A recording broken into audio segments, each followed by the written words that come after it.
Завершились новогодние каникулы. Кто-то встретил трудовые будни с некоторой долей грусти, а кто-то, наоборот, с радостью, запасом сил и новыми творческими идеями. Здравствуйте! В эфире Пятого канала информационная программа «Новости». В студии Татьяна Маннова. Еженедельно я и мои коллеги будем рассказывать о событиях, которые происходят в Интинском округе. Сегодня в выпуске. О чем мечтают интинские дети? Накануне Нового года у ребят, поверивших в чудо, исполнились заветные желания. Представители правоохранительных органов принимают слова поздравлений. Работники прокуратуры России отмечают профессиональный праздник. ЕГЭ, ОГЭ, ГВ, ВПР. К чему готовиться и что нового ждет школьников в этом учебном году? Мечты сбываются. Ценные подарки, ноутбук, современные телефоны и компьютер получили несколько юных интинцев. Предприниматели, общественники, градоначальник и депутаты города исполнили желания детей в рамках всероссийской акции «Елка желаний». В канун Нового года сбылись мечты юных интинцев. В рамках всероссийской акции «Елка желаний» нескольким ребятам были вручены ценные подарки. Так, 13-летняя Ульяна Топоркова получила ноутбук от предпринимателя Владимира Воронина. Девочка давно хотела себе компьютер, но родители не могли позволить купить дочери персональный ноутбук. Ульяна из многодетной семьи, у нее есть сестра и брат. Девочке нужен компьютер для учебы, поэтому она написала в своей заявке на сайте елкажеланий.рф именно эту мечту. Я увидела, в ВК там была «Елка желаний», я увидела и попросила маму, чтобы она помогла мне зарегистрироваться, и вот мы сделали. Напомню, в декабре стало известно, что 7 жителей нашего города исполнят свои мечты. Все они самостоятельно подали заявки на участие во всероссийской акции «Елка желаний». Мы видим из средств массовой информации, что Владимир Викторович Ойба, глава республики, уже принял участие в этой акции. И мы, город Инта, тоже принимает участие в этой акции. Кто в городе откликнулся? Откликнулись предприниматели, также Совет городского округа Инта и Совет женщин России. У нас есть представители, тоже откликнулись и тоже исполняют желания детей. Подарки детям-сиротам, детям с ограниченными возможностями здоровья и малышам из малоимущих семей дарят реальные люди – предприниматели, общественники, мэр, депутаты. Если честно, я вообще на бум, что мало ли, потому что может быть получится. Но в итоге буквально через несколько дней позвонили. Я буквально последние дни заполнила, и все. А он заказывал себе, немножко попозже будет, экипировка полная по занятиям по кудо. Брат Ульяны, Витя, тоже стал участником акции и в скором времени получит новую спортивную форму от Министерства спорта и физической культуры Республики Коми. Депутат Андрей Лавриненко лично вручил новый мобильный телефон юному первокласснику Василию Андрианову. Вот, Василий. Василий, ты мечтал о телефоне? Хотим подарить тебе телефон. Рады, что можем воплотить твою мечту, твое желание в силу. И надеюсь, что будут все твои мечты всегда сбываться. Держи, пожалуйста. Мальчик из многодетной и малоимущей семьи. Он немного завидовал старшему брату, которому смартфон когда-то подарила бабушка. Поэтому пожелал именно такой подарок. Потому что я мечтала по дням, когда у меня был телефон, конечно, маленький звук. Я ничего не сломал, когда был маленький. Буду закачивать игры свои какие-нибудь. Так-то на успех не надеялись, но попробовать стоит. Неожиданно так выиграли. Когда вам позвонили, поверили? Да, Дед Мороз существует. В семье Пысиных сразу 2 счастливчика, чьи мечты исполнились. Братья Матвей и Артем с нетерпением ждали гостей и, конечно же, подарки. Им вручили телефон от предпринимателя Елены Лысюк и компьютер от депутата Ирины Артеевой и ряда предпринимателей города Евгения Ткачева и Михаила Коктева, обществ «Карпаты» и «Инторг». Дед Мороз желание сегодня твое выполняет. Твоя заветная мечта о компьютере. Вот она, да? Только он тяжелый, папа, наверное, возьмет. Самое главное тебе здоровье, счастье, чтобы ты рос крепкий, сильный, здоровый, красивый, сообразительный и умный мальчишка.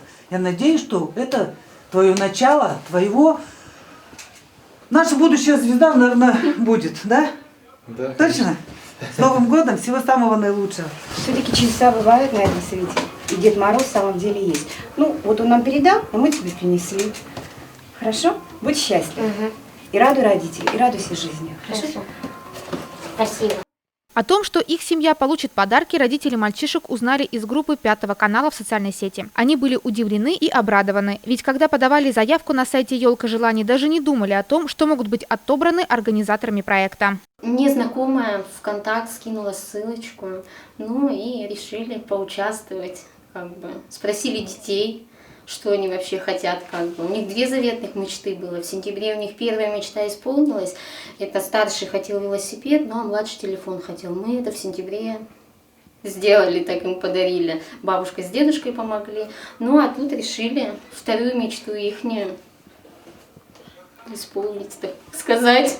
Ребята счастливы, что получили такие прекрасные подарки. Их самые заветные желания исполнились. Интинцы всегда очень весело и ярко отмечали Новый год и Рождество Христово. В этом году из-за пандемии коронавируса все культурно-массовые мероприятия отменили. Большинство жителей округа провели праздничные дни в узком семейном кругу. Напомним, режим повышенной готовности в Республике Коми введен до 15 января. Приостановлена работа досуговых, развлекательных, зрелищных и иных подобных организаций. Гражданам в возрасте 65 лет и старше предписано по 20 января 2021 года включительно воздерживаться от нахождения вне мест проживания. При этом далеко не все интинцы соблюдают правила предосторожности, носят маски и перчатки в общественных местах, пользуются антисептиками. В наступившем новом году диагноз COVID-19 поставлен почти 20 интинцам. По данным на 11 января всего в нашем округе с начала пандемии официально зарегистрировано 528 случаев заражения новой коронавирусной инфекцией. Подтверждено 16 смертельных исходов. 493 человека из числа проходивших лечение полностью выздоровели. На стационарном лечении в инфекционном отделении Интинской ЦГБ находятся 8 человек. Еще 11 горожан с подтвержденным диагнозом COVID-19 проходят лечение амбулаторно, оставаясь дома в условиях режима самоизоляции. Под медицинским наблюдением находятся 5 интинцев. 12 января свой профессиональный праздник отмечают работники прокуратуры. Сотрудники ведомства помогают жителям решить проблемы различного характера, возвращают долги по зарплатам, участвуют в судебных процессах. Они следят за тем, как соблюдаются законы, координируют деятельность правоохранительных органов и поддерживают правопорядок. Почти 300 лет структура не меняет названия и своих обязанностей. Борьба с коррупцией, организованной преступностью, многочисленные проверки на предприятиях – это лишь малая часть того, чем занимаются стражи закона. Интинскую прокуратуру возглавляет Николай Кузьмин. В день рождения Инты 4 октября 2018 года он приступил к своим обязанностям. До назначения занимал должность прокурора Усть-Цилимского района. Мужчина окончил юридический факультет Хабаровского государственного университета. Службу в органах прокуратуры начал в 2007 году. 5 лет работал в прокуратуре Приморского края и Новгородской области. В 2013 году занимал должность заместителя Сыктывкарского природоохранного межрайонного прокурора. До этого около года являлся помощником прокурора Инты. Хотел бы поздравить работников прокуратуры города с предстоящим праздником, пожелать здоровья, счастья, успехов в работе и побольше оптимизма. Институт прокуратуры, основанный Петром I за почти 300-летнюю историю, конечно, изменился. Произошла реорганизация, создан отдельный следственный комитет, но принципы и задачи остались прежними. Обеспечение законности и справедливости правосудия – это в приоритете у каждого сотрудника прокуратуры. В Республике Коми за новогодние праздники зафиксировано 46 пожаров. Есть пострадавшие, 5 человек погибли. 8 января в Инте произошло возгорание в школе номер 1. О том, что стало причиной пожара в одном из старейших учебных заведений Интинского округа и какой нанесен ущерб, расскажет корреспондент Наталья Думих. В Республике Коми за прошедшие дни новогодних каникул значительно увеличилось количество пожаров и погибших в них. В Инте за этот период произошел 1 пожар. 8 января возгорание было зафиксировано на 3-м этаже вечерней школы. 8 января наше подразделение выезжали на тушение пожара. Пожар был в открытой общеобразовательной школе по улице Полярная, 18. Горело помещение на 3-м этаже, горело открытым пламенем. Много фотографий в соцсетях по этому поводу есть, поэтому пожар серьезный был. Пожарные подразделения среагировали достаточно профессионально. Пожар был потушен в рамках того помещения, где он и возник. Удалось предотвратить распространение на кровлю. здание школы старое, 3-я степень огнестойкости, стены, пустоты деревянные, то есть последствия могли быть катастрофические. Но нам удалось избежать и благодаря и вызову своевременных пожарных подразделений, и профессиональной работы наших пожарных, конечно. Причина пожара – ориентировочная неисправность электрооборудования, но идет проверка, дознание по этому вопросу. Как только причина будет уже более уточнена, мы более подробную информацию дадим по причине пожара. В республике за новогодние праздники зафиксировано 46 пожаров. 5 человек погибли в них. В Инте помимо возгорания в школе номер 1 больше чрезвычайных ситуаций не было. Для нашего муниципалитета, в принципе, праздники прошли довольно-таки, если не считать этого случая. Это, конечно, ЧП, я считаю, серьезный случай. А так, в принципе, прошли более-менее нормально. У нас зафиксирован один пожар, как раз вот этот, про который мы сейчас с вами поговорили. В целом по республике идет значительный рост пожаров, колоссальный рост, точную цифру не могу сказать, в 2 или 2,5 раза. Погибшие тоже увеличение на 100%. Поэтому обращаюсь к жителям нашего города, будьте внимательны, пожалуйста. Сейчас у нас, если не ошибаюсь, весь январь будут низкие температуры, будут включать и отопительные приборы. Просьба большая, не перегружать электрическую сеть домашнюю, следить за приборами, не оставлять детей ни в коем случае одних, маленьких особенно, когда остается ребенок один и там, с обогревателем, да, и с какими-то другими там электроприборами. Исключить использование кустарного производства электроприборов. Это вообще непозволительно. Следить за печным отоплением, соответственно. Это что касается частных домов, гаражей. Потому что сейчас будут протапливать все это дело, чтобы большое внимание уделяли вот этим моментам.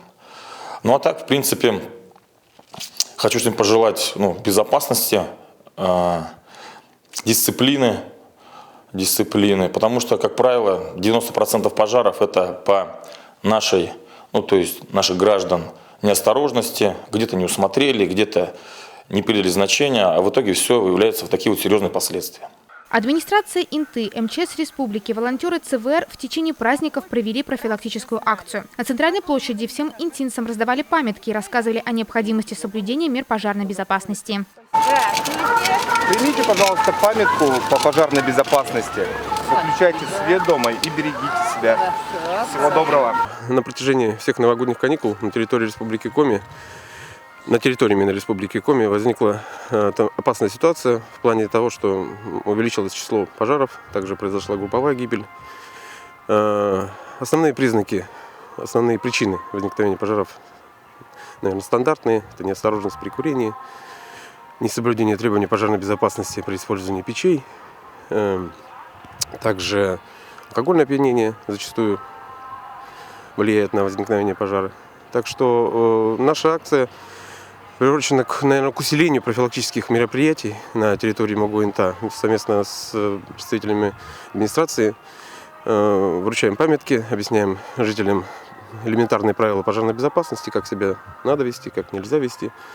Направлено все на уменьшение причин возникновения пожаров в городе Инта.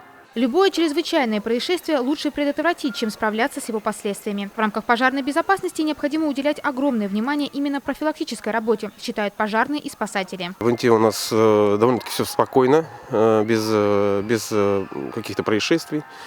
Праздники проходят хорошо, спокойно. Также мы, как отделение надзорной деятельности, осуществляем профилактическую работу на территории города Инты. Инструктируем жителей на улицах. Где-то в памятки раздаем, в почтовые ящики, если никого нет. Напомним, что основными причинами возгорания являются неосторожное обращение с огнем, в том числе при курении, а также нарушение правил пожарной безопасности при использовании печей.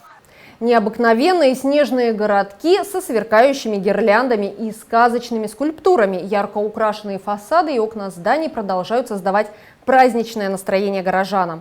Ежегодно в Инте проходит смотр-конкурс на лучшее новогоднее оформление фасадов, витрин, дворовых территорий, многоквартирных домов, общественных зданий, организаций и учреждений. В конкурсе принимают активное участие управляющие компании, детские сады, школы, дома культуры, учреждения дополнительного образования. Перед членами жюри всегда стоит непростая задача – осмотреть участки и выбрать лучших. Подведены итоги, объявлены победители. Накануне Нового года в актовом зале городской администрации состоялось торжественное награждение участников смотра конкурса на лучшее новогоднее оформление. Праздничные композиции были созданы на территориях всех детских садов и во многих дворах. Конкурсанты подошли к воплощению своих задумок творчески. Настоящее новогоднее чудо попытался продемонстрировать каждый участник конкурса. Хочу сказать, что учреждения дополнительного образования обременены только одним – быть творческими, быть веселыми, быть энергичными и креативными. Конкурсы дают такую возможность проявить себя. Мы живем в краю, где много снега. И, естественно, он является природным материалом, который дает возможность выразить свое отношение к своему краю, к своей малой родине и, конечно же, к своему учреждению. Не секрет, что у нас на севере люди добрые, ответственные и, работая в том или ином учреждении, с душой относятся к его победам, к его деятельности и с переживанием, если что-то не получается. Конкурс оформления территории и оформления окон – это один из любимых конкурсов.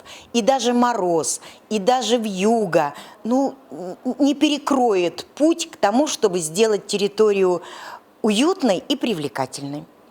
Как правило, участники конкурса приступают к работе по оформлению своих территорий и фасадов задолго до начала праздников. На воплощение идей у авторов уходит не одна неделя. Из-за плохой погоды и сильных морозов люди могут трудиться и в выходные дни. В этот раз смотр проводился по 3 номинациям – лучшее оформление фасада, витрин и дворовой территории. Из 25 заявившихся коллективов, по мнению жюри, лучшими по созданию праздничного настроения интинцев признаны детские сады «Ласточка» и «Ручеек», управляющая компания «Новая» и Центр внешкольной работы. Именно эти организации набрали наибольшее количество баллов и стали победителями. Коллективы награждены почетными грамотами администрации Инты и подарочными сертификатами от спонсоров. Все участники конкурса отмечены благодарственными письмами муниципалитета. В завершении торжественной церемонии представители Министерства природных ресурсов объявили итоги экологического конкурса всероссийской акции «Речная лента», в котором Инта заняла призовое место. Я хотел бы от лица Министерства природных ресурсов Российской Федерации и от лица Министерства природных ресурсов Республики Коми объявить благодарность муниципальному образованию городского округа Инта за участие и за 3-е место среди городских округов республиканской акции, экологической акции «Речная лента-2020».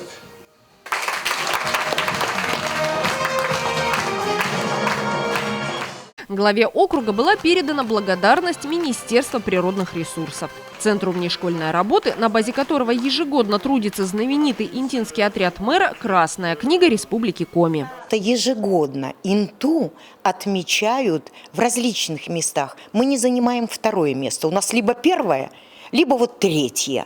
В этом году немножко, конечно, подкосила, без сомнения, вирусная инфекция. Мы приступили к работе чуть позднее, чем... и у нас есть свои причины, сложности, но речная лента и чистый берег, и вообще отряд мэра – это душевное состояние всего учреждения.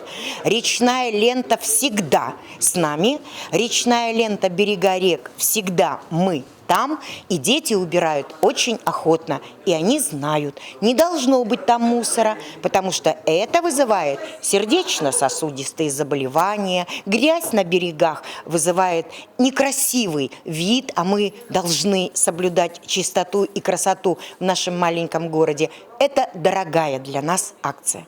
Атмосфера праздника в Инте сохранится до конца зимы. Горожан просят не ломать новогодние декорации. Закончились зимние каникулы. Интинские школьники вернулись к учебе. В общеобразовательных организациях началась самая длинная 3-я четверть. Школы в Инте работают в обычном очном режиме. Что нового ждет школьников, учителей и родителей в этом году, в нашем следующем репортаже.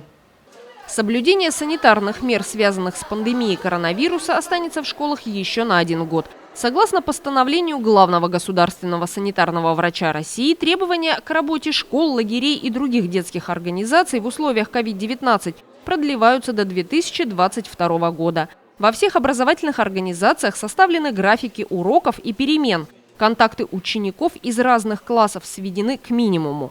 Учителя приходят в кабинеты к детям, а не наоборот. Человек привыкает ко всему.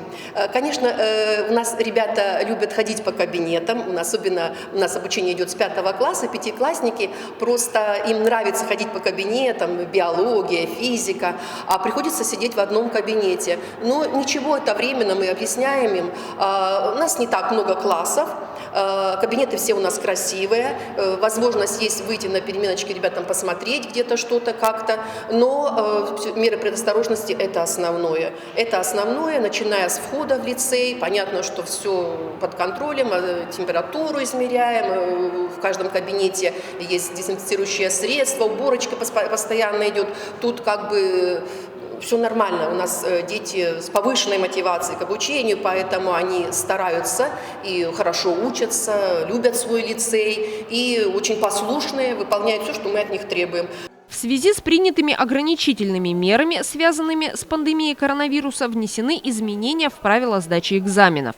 Проведение итогового сочинения в этом учебном году перенесено на 2-ю декаду апреля. Напомним, зачет за сочинение для всех выпускников 11 классов – это допуск к ЕГЭ. Собеседование по русскому языку в 9 классах должно пройти 10 февраля и в дополнительные сроки 10 марта и 17 мая. У нас ребята очень ответственные, и в те сроки, которые предположительно были ранее обозначены, ребята были вот 100% готовы. И настрой был такой положительный, все так пробники уже хорошо писали. И вы знаете, многие говорят о том, что они расстроились, что не прошло в те сроки, которые были обозначены ранее.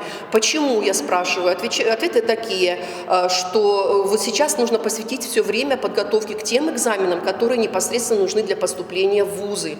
Выпускники, которые не планируют поступать в вузы, будут сдавать не ЕГЭ, а ГВ – государственный выпускной экзамен по 2 предметам – русскому языку и математике. Как говорят специалисты, ГВ – это не такая строгая форма итоговой аттестации, как ЕГЭ.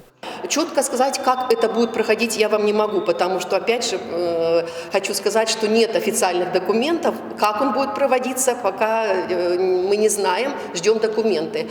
Но ребята, те, которые выбрали себе такой путь, что будут поступать в колледжи, техникумы, они пойдут в высшие учебные заведения нашей страны, то им, я так думаю, будет легче поработать на свой аттестат, потому что они будут сдавать непосредственно этот государственный выпускной экзамен.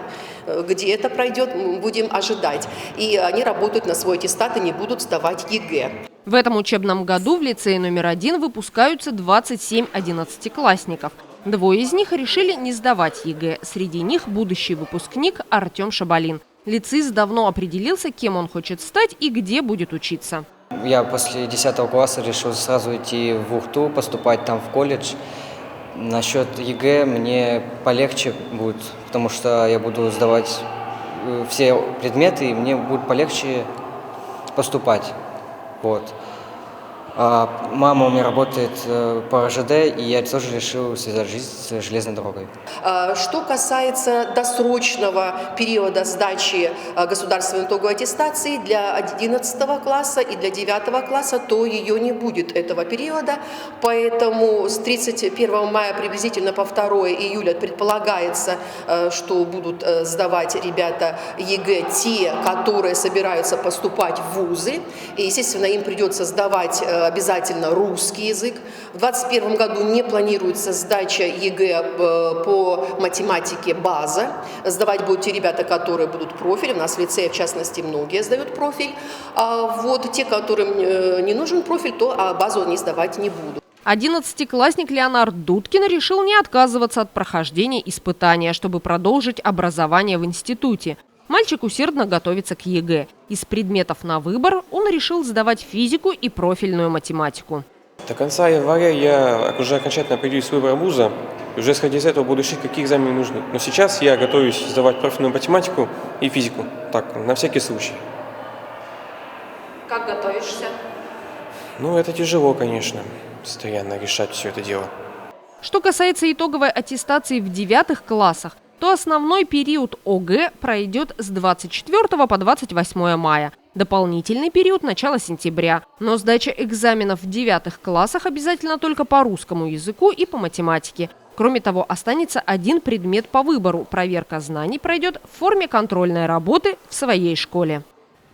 Для людей Новый год – веселый праздник, а для наших четвероногих друзей это огромный стресс. Ежегодно после праздничных салютных залпов социальные сети пестрят объявлениями о потерявшихся питомцах. Владельцы ищут своих собак, которые сбежали, испугавшись фейерверков. Несчастные животные прячутся в подъездах, магазинах, некоторые исчезают бесследно. К сожалению, да, это ежегодно происходит, и не только в зимний период, но и в летний период такие вещи происходят. В первую очередь это все-таки связано с тем, что у собаки своя психосоматическая система, да, вот, и в первую очередь тоже есть давайте начнем с того, что есть собаки, которые мы подбираем, да, уже в достаточно взрослом возрасте, и эти собаки были на улице подвержены разным стрессовым, каким-то ситуациям.